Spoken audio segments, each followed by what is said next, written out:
A paz do Senhor, boa noite em Cristo Jesus. Estamos iniciando esse trabalho de pré-aula da Escola Bíblica Dominical.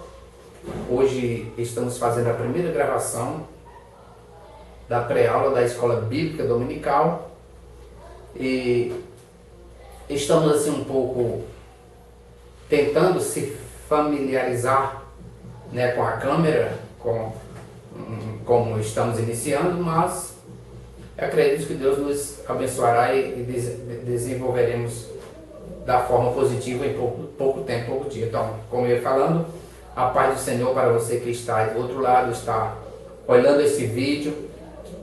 É um vídeo com objetivo exclusivamente de enriquecer, né, as escolas bíblicas dominical, ou melhor dizendo, enriquecer, aumentar, trazer uma fonte de subsídios que possa auxiliar na escola bíblica dominical. Em primeiro lugar, como falei, estou desacostumado, ou seja, estou iniciando. Eu quero me apresentar. Meu nome é José Silva de Lacerda, sou diácono na Igreja Filadélfia Pentecostal, atuei como professor da escola dominical já por 15 anos, né?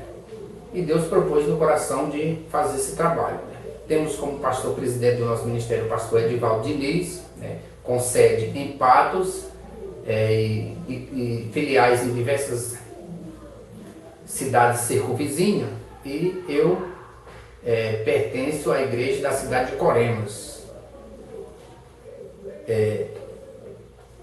Atuo, pois é a igreja local onde resido, também ele é pastor da igreja local, apesar de ser pastor do ministério, mas o meu objetivo como professor da escola bíblica dominical, assim porque eu tenho de certas formas buscado conteúdo através de pesquisa, de leituras, de repassado até lições bíblicas, pois temos um vasto coleção de lições bíblicas da escola dominical no decorrer desse tempo que ministramos as lições bíblicas, né?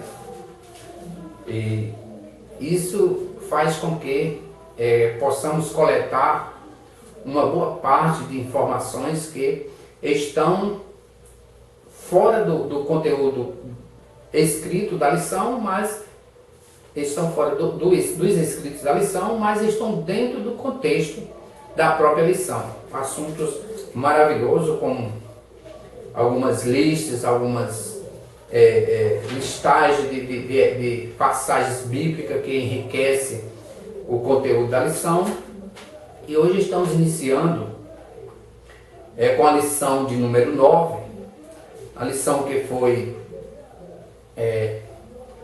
programada para ser ministrada no dia 30 de agosto do ano 2015. E o título da lição é a corrupção dos últimos dias. A corrupção dos últimos dias. Se você é professor da escola bíblica dominical, eu já te aconselho a fazer uma análise com relação à corrupção dos últimos dias, ou podemos dizer no lado secular, na mídia da nossa atualidade, né, fora da igreja mesmo. E ao mesmo tempo você fazer uma análise dentro da igreja para vermos até que ponto chegou o mundo, né? E até que ponto a igreja precisa se precaver para evitar que seja corrompida ou influenciada pela corrupção secular atual do nosso sistema mundano, né? O apóstolo Paulo, aqui no texto bíblico que foi lido como leitura bíblica em classe, aproveitando o capítulo todo, não só os versículos que o comentarista escolheu para colocar aqui como escola, como leitura bíblica em classe, nesse contexto, nesse texto, podemos encontrar cerca de 18 características que demonstram, né, que são atitudes, virtudes e sentimentos, virtude não, que são atitudes e sentimentos facciosos, sentimentos que demonstram o caráter do obreiro que está corrompido. Paulo, ele falava desse contexto voltado para a igreja de Efésio, quando orientava o jovem Timóteo, homem exemplar, jovem exemplar, tinha seus 20 e poucos anos, era um jovem exemplar que, escolhido pelo próprio Paulo, havia de combater muitas heresias que estavam havendo dentro da igreja de Efésio, né? Inclusive, nesta igreja havia nesta cidade havia o templo da deusa Diana, e nesse templo existia lá um tipo de ritual de culto à deusa, em que as pessoas, para ser abençoado, ter uma vida fértil, né, eles praticavam uns rituais que usavam mulheres prostitutas, sacerdotisas prostitutas, para se macularem, para fazerem orgias no templo, na presença da deusa Diana, como se fosse um ato sagrado, um ato divino, né? E pelo que Paulo diz aqui, pelo que vemos na compreensão das escrituras, da trajetória de Paulo e o jovem Timóteo, tinha pessoas que se convertiam ao cristianismo e algumas práticas queriam permanecer nela e atuar na igreja cristã, né? E sem falar nisso dos homens cruéis como Alexandre, Emineu, Fileto, entre outros, que traziam para dentro da igreja doutrinas que não tinha nada a ver com a espiritualidade cristã, com a doutrina cristã, com os costumes de que Jesus disse, né, que só adquiria essas virtudes aqueles que tomavam a sua cruz e seguia os passos de Jesus, né? E Paulo, vendo que Timóteo teria que enfrentar, né, e vendo a atuação do inimigo na vida de certos obreiros negligentes, fraudulentos, né, Paulo dizia para Timóteo que Timóteo haveria de enfrentar tempos trabalhosos, tempos difíceis, tempos de homens cruéis, né? E isso, Paulo se preocupando, mesmo ele estando na prisão, pois neste livro de Timóteo, que é a segunda epístola, nessa carta a Timóteo, que é a segunda epístola a Timóteo, Paulo se encontrava na prisão pela segunda vez e estava condenado à morte, né, sabia que ia morrer, e o seu espírito estava apressadamente prevendo uma série de movimentos que haviam de se concretizar, que já estavam infiltrados, se concretizar dentro das igrejas e derrubar aquele movimento maravilhoso que era fazer a obra de Deus, a vontade de Deus, e fazer com que os cristãos, né, tivessem a mente de Cristo para que pudesse ter direito de salvação, direito de vida eterna. E Paulo, ali muito preocupado, ele exortava Timóteo para que ele se precavesse, né, e se preparasse, se fortalecesse e não temesse, não fosse tímido. Não devia ser tímido diante daqueles que lhe contrariaram. Ele havia de lhe contrariar, não devia ser tímido. Devia ser uma pessoa disposto, ousado, com coragem para falar aquilo que convinha à sã doutrina. E Paulo, aqui nessa lição de número 9, que trata da corrupção dos últimos dias, né, Paulo, ou seja, o comentarista, aqui ele já passava uma lista maravilhosa, não pela sua natureza, maravilhosa pelo preparo que ela traz para as nossas vidas, o esclarecimento que ela traz para as nossas vidas, para os obreiros do Senhor nos dias de hoje, né? Pois o primeiro ponto da lição, inclusive a lição ela tem apenas 3 pontos, o primeiro ponto é os tempos trabalhosos, né? Nós vemos os tempos trabalhosos que o comentarista aqui, ele dividiu em 2 pontos. O primeiro ponto é nos últimos dias, né? Isso está incluído no versículo 1 da leitura em classe, que é em 1 Timóteo capítulo 3, o versículo 1 a 4. Então, o primeiro versículo da lição em classe diz: sabe, porém, isto, que nos últimos dias sobrevirão tempos trabalhosos. Né? E ele se expressou um pouco aqui e listou inúmeras características dos infiltrados nas igrejas,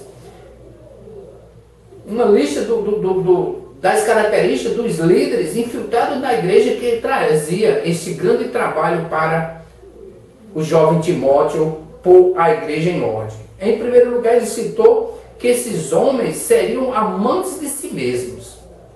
Eles preferiam fazer a obra de forma que lhe trouxesse resultados pessoal positivos, lucros, ou de alguma forma lhe beneficiasse a si mesmo, não importando a consequência que a igreja, que as ovelhas haviam de passar, que as igrejas haviam de sofrer, não interessava. O importante era que eles fizessem a obra de maneira que agradasse e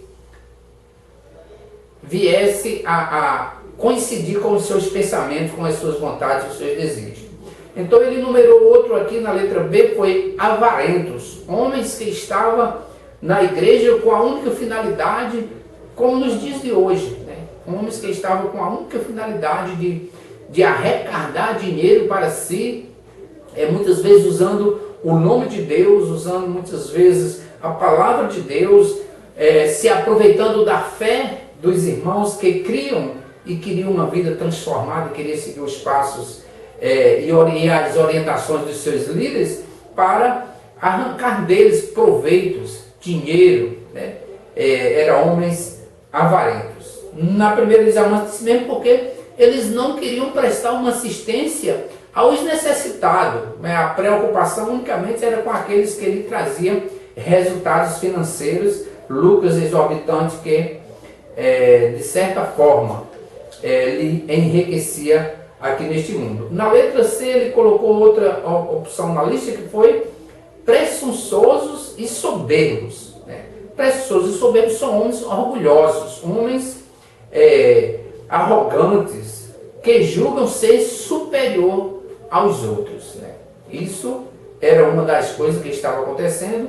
Né? Se nós vemos no exemplo do nosso Senhor e Salvador Jesus Cristo, ele, sendo Jesus Cristo, o Salvador da humanidade, Deus em forma de homem, né? Aquele que disse: todo o poder me foi dado nos céus e na terra, né?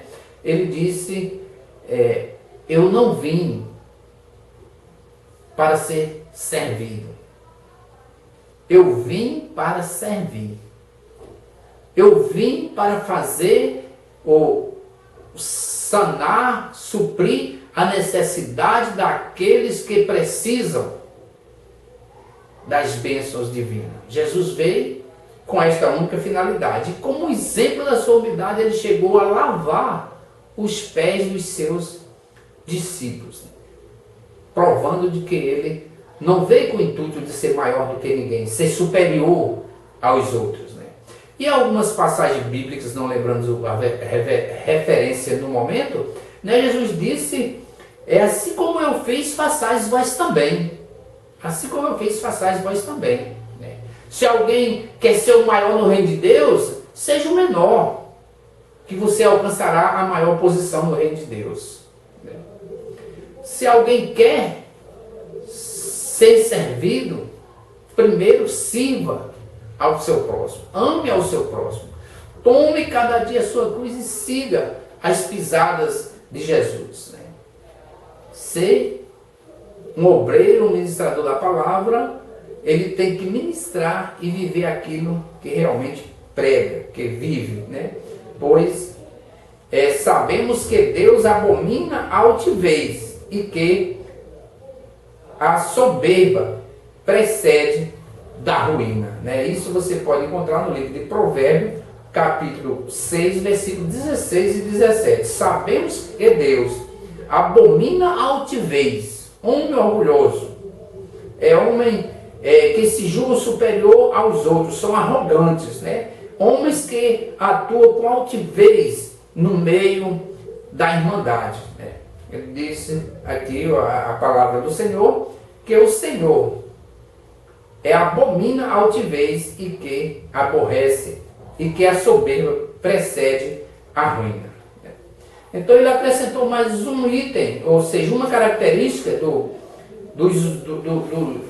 que Timóteo havia de enfrentar, que foi a blasfêmia. Homens que com seus atos, que com seus feitos, que com seus testemunhos, que com sua própria palavra, o que eles diziam e faziam era de fato blasfêmias contra a pessoa de Deus, né? Homens sem nenhum respeito por Deus, né?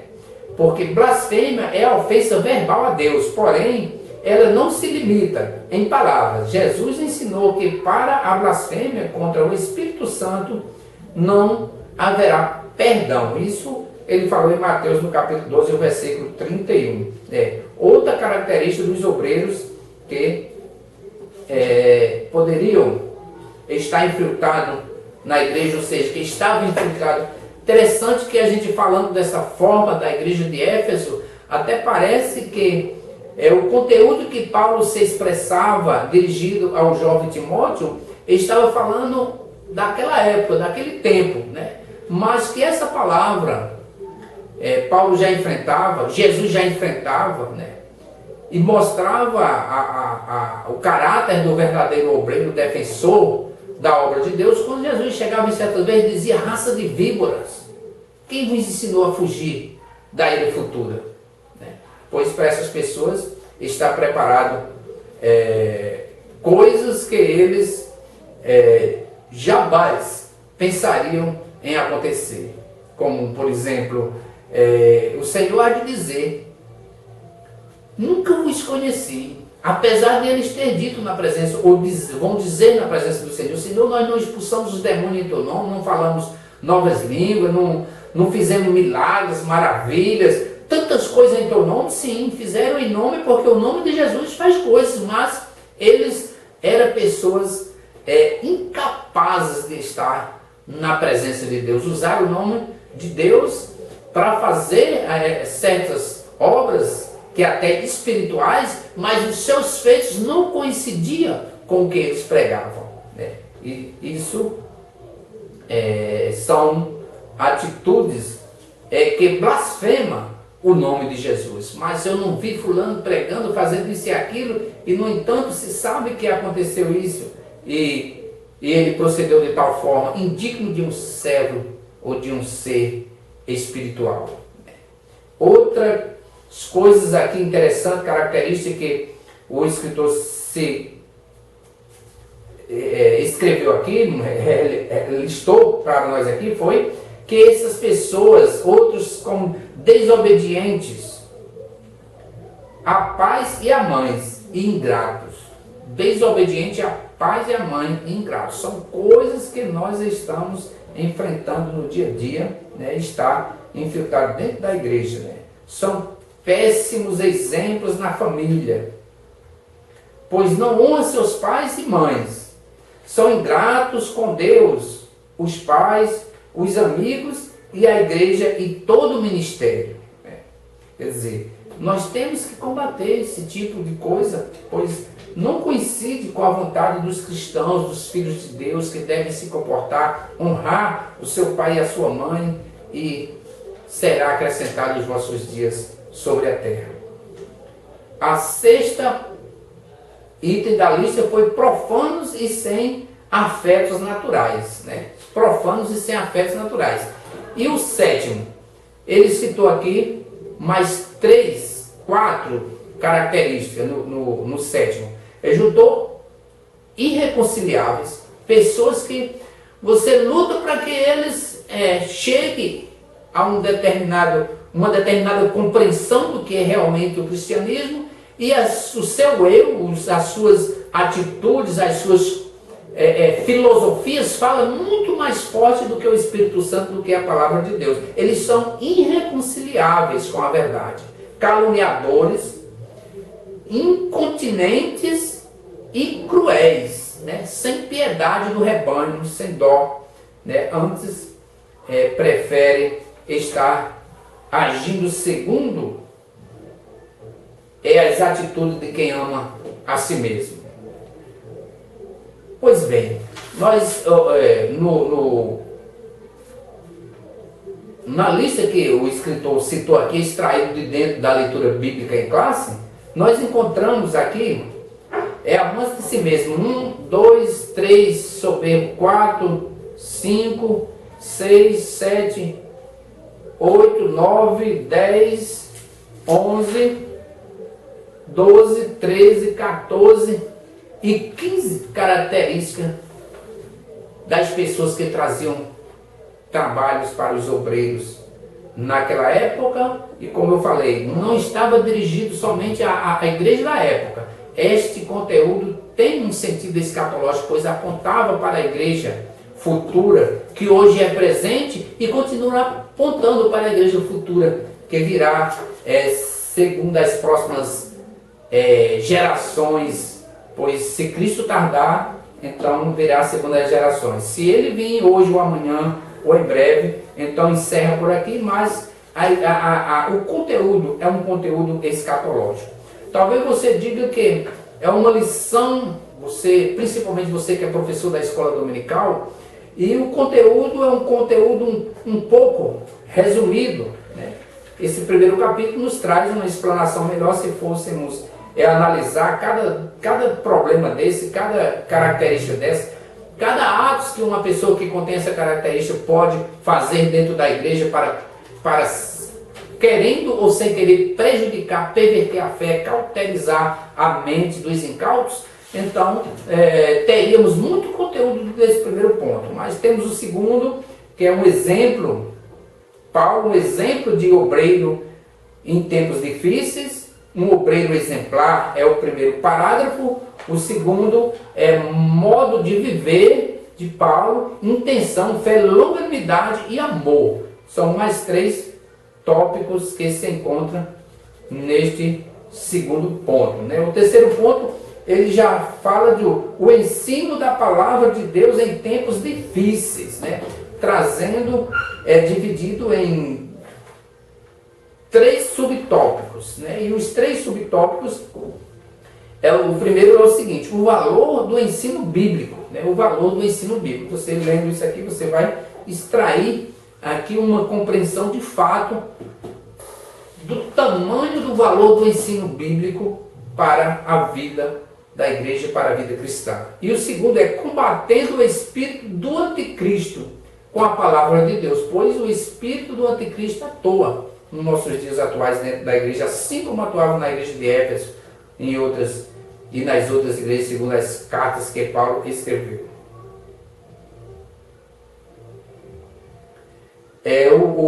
Ele mostra 2 subitens aqui, subitens, o relativismo e as leis infames, que está sendo criada para dar poder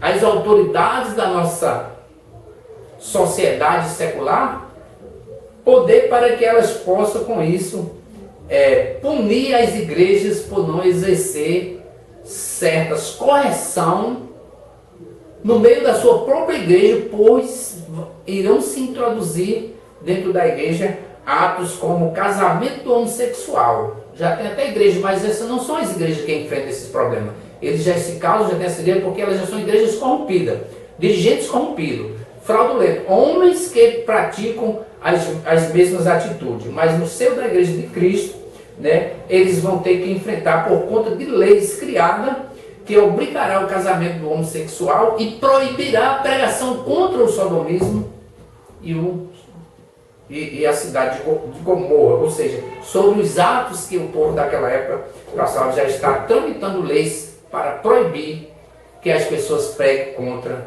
o homossexual, contra o ato sexual entre dois homens e também entre duas mulheres, né?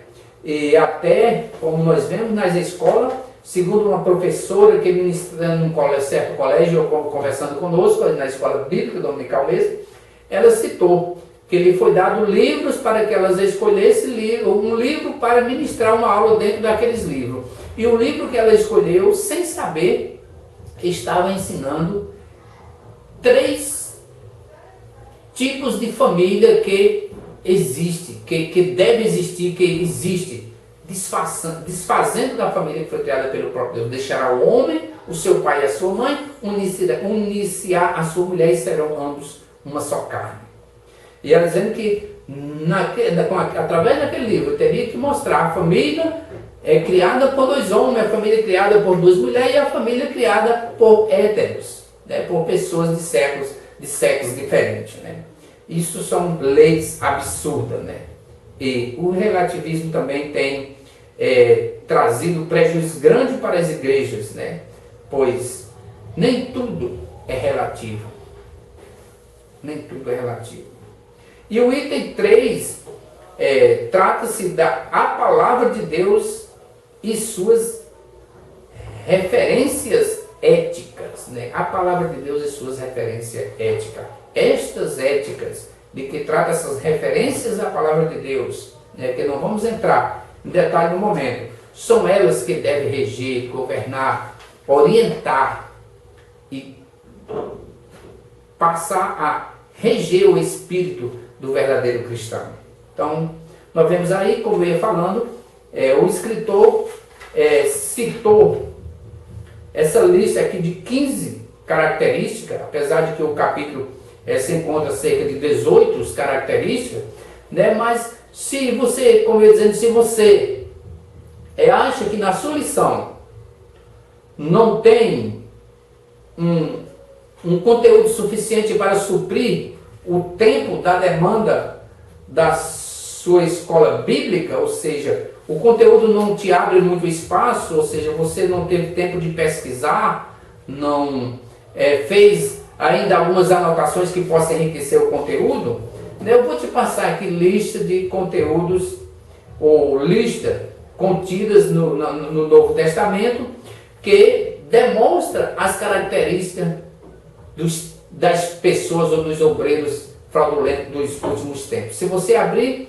sua Bíblia em Mateus capítulo 24, versículos 6 e 7, você já começa a encontrar a primeira lista citada pelo próprio Jesus Cristo. Mas eu digo o seguinte, não abra a sua Bíblia não, pegue um lápis e um papel e você vai anotar essas referências e depois você vai examinar, pois já estamos chegando ao final desta gravação e você vai anotar e vai pesquisar aí direitinho esses versículos e vai observar a quantidade, né, de características que foi citada e na variedade de livros que elas foram citadas para que a igreja se advertisse. Foi citado em Romanos, foi citado em Éfeso, foi citado aos Coríntios, 1 Timóteo, 1 Pedro, 2 Pedro e em Apocalipse também foi citado lista de características de pessoas que estão na perdição e estão trazendo tempos trabalhosos para os obreiros da igreja atual, né?